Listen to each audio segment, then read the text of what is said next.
ایک یہ جہاں ایک وہ جہاں، ان دو جہاں کے درمیان، ایک یہ جہاں ایک وہ جہاں، ان دو جہاں کے درمیان ایک فاصلہ ہے سانس کا، گر چل رہا تو یہ جہاں، گر رک گیا تو وہ جہاں۔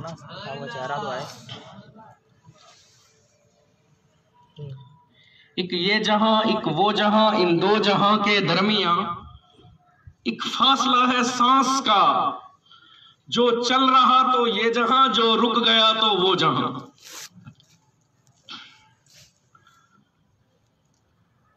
اگر کامیابی چاہو دو جہاں تو ساتھ لو پھر درود کا، پھر چاہے یہ جہاں ہو یا وہ جہاں، تمہارے ساتھ ہوں گے رحمتیں دو جہاں۔ صلو علی الحبیب۔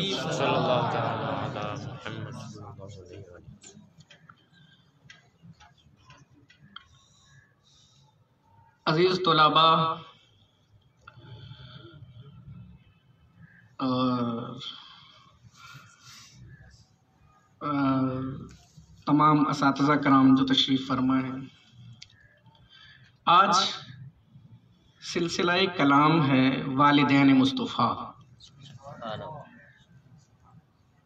والدین صلی اللہ تعالی علیہ وسلم۔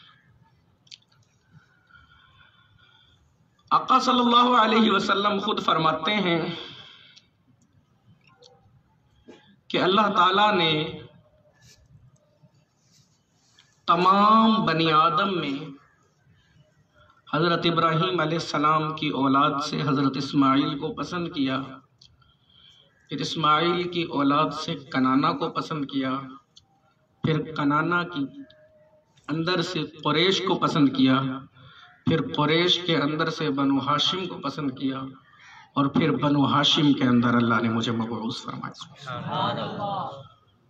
قیامت تک جو سلسلہ نسب کا سب سے اعلیٰ درجہ تھا، اللہ عز و جل نے اپنے حبیب کو عطا فرمایا۔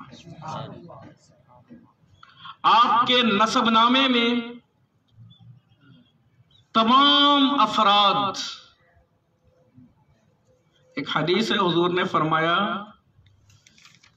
کہ میرے آباء و اجداد میں سے کسی نے کبھی بت کی عبادت نہیں کی۔